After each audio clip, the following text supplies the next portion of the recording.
it's a beautiful country, and everybody's been extremely friendly to me.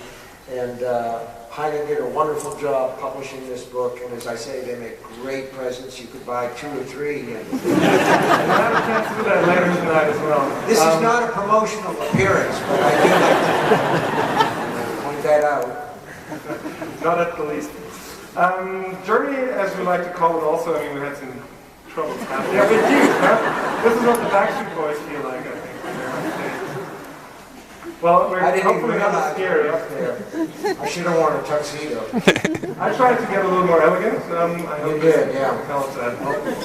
I don't feel very squared away at all. But go ahead, ask the questions, and I'm going to play it straight. All right, we'll try that.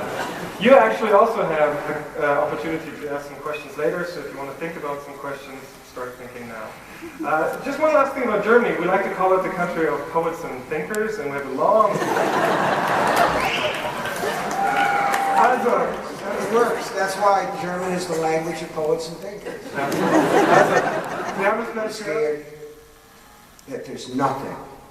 He struggled for breath. A pearl of blood was swelling in the corner of his right eye. There was nothing before. We all know that. So don't it stand to reason that there's nothing after? But there is, Dan said, and wiped Charlie's face with a damp cloth. We never really end, Charlie. I don't know how that can be or what it means. I only know that it is. Can you help me get over? They say you can help people. Yes, I can help. He took Charlie's other hand as well.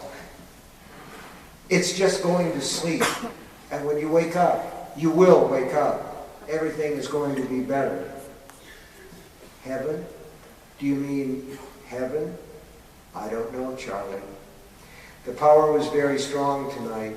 He could feel it flowing through their clasped hands like an electric current, and cautioned himself to be gentle.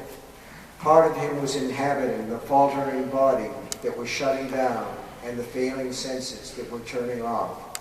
He was inhabiting a mind that was still as sharp as ever and aware it was thinking its last thoughts, at least as Charlie. Here's this guy who flies into LaGuardia Airport, and his plane is late, and he goes down to get his luggage, and his luggage, of course, is the last luggage off the plane. And the thing is, he's come into New York because although he's married, he has a mistress, and he's told his wife he's going to be home tomorrow, but he's been detained on business. So he's all ready and raring to go, and he has all these, things that hold him back. So plane is late, luggage is last, he goes out to the taxi, he's at the end of the queue, and he finally gets a cab, and he goes into New York. And the traffic, I got this idea of Paris because the traffic in New York is bad, but Paris makes New York look like a country club.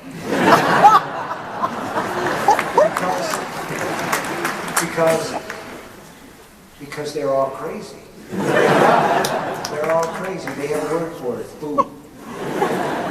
So I was in Paris, and I actually got this idea because we were stuck in traffic, and we were pulled up to a light, and there was a huge bus in the lane next to us. And I was thinking, this is really strange. I'm sitting in the transport van, and 4 feet from me, whatever that is in meter. Meter, 20 centimeters, like this. Yeah, close. There's a man reading a newspaper, and he's in his world, and I'm in my world, and we're that close.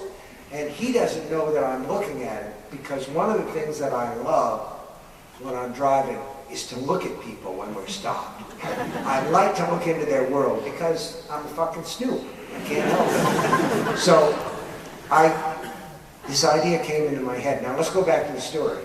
The guy is in a taxi cab, and he's going into New York, and it's too late to see his mistress, or she's mad at him or something. But he's got to stay in the city because he told his wife he was going to be delayed. And a bus pulls up beside him, real close, centimeters apart. And he looks over, and he sees a man and a woman sitting together. And the man takes a razor out of his jacket and cuts the woman's throat. Oops. Well, what does this guy do now? I don't know, but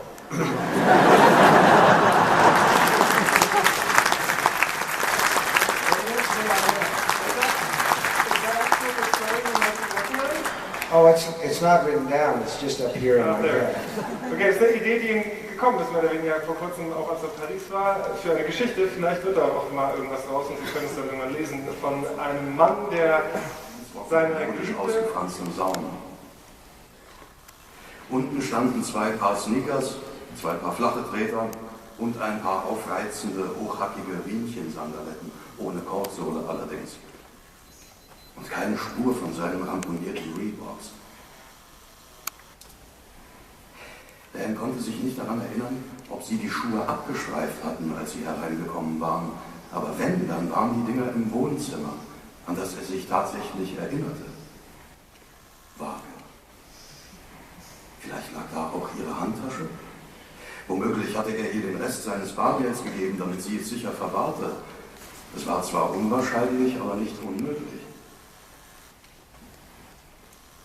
Er steuerte seine Hinterpolsterung. An einer Seite war es mit mehreren Ziegelsteinen abgestützt. Der große Fernseher davor hatte einen in der Mitte der Röhre herablaufenden Sprung, ursprünglich geflickt mit einem Streifen Packband, der inzwischen nur noch an einer Ecke baumelte.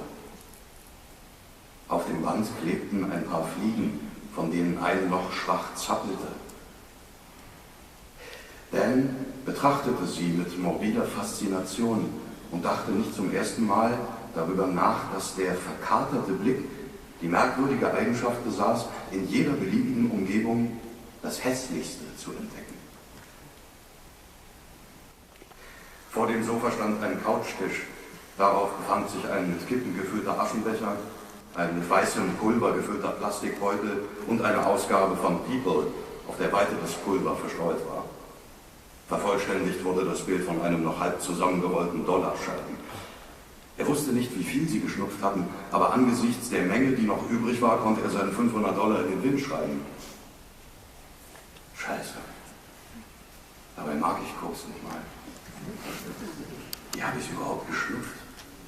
Ich kann ja kaum atmen.